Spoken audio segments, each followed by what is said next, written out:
Natatakot ngayon mismo sina Denise Cornejo sa maaaring mangyari sa kanila ni Cedric Lee at ng dalawa pa niyang kasamahan. Hindi talaga mapagana ng pera ang kanilang hinihingi dahil maraming mata ang nakamasid sa kanila at mainit sila mismo sa batas at sa mga senador at lalong-lalo na sa Pangulo. Hindi makakalampas iyon dahil si Bong Navarro ay isang artista. Hindi naman sa ipinagmamayabang na artista siya, pero malinis ang kanyang intensyon. Wala siyang itinatago kahit anumang balibaliktarin ng ebidensya ay walang maituturo kay Bong na case na maaaring ikakakulong niya ng matagal na panahon. Yung past 10 years na pagkakakulong niya, na halos mga 3 months din umabot, ay dahil lamang doon sa sinusuri pang ebidensya.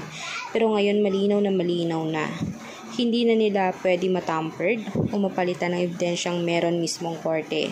Ang judge mismo ang nagsabi, kahit nabayaran pa sila ni Cedric Lee at Denise Cornejo, ay walang maibabago sa kanilang desisyon.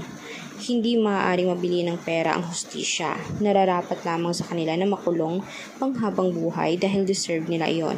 Sana naman inisip nila ang lahat ng maling ginawa nila bago naman nila gawin iyon dahil lahat ng mga maling ginagawa ay may consequences na katapat. Kaya anong masasabi niya dito mga kanetizen? I-komento ang inyong mga hinaing at opinion sa ilalim ng video na ito patungkol sa kanila para naman umabot sa kanila ang inyong mga suggestion. Kaya for public videos, mag-subscribe, i-like at i-share ang ating videos on public. Salamat po.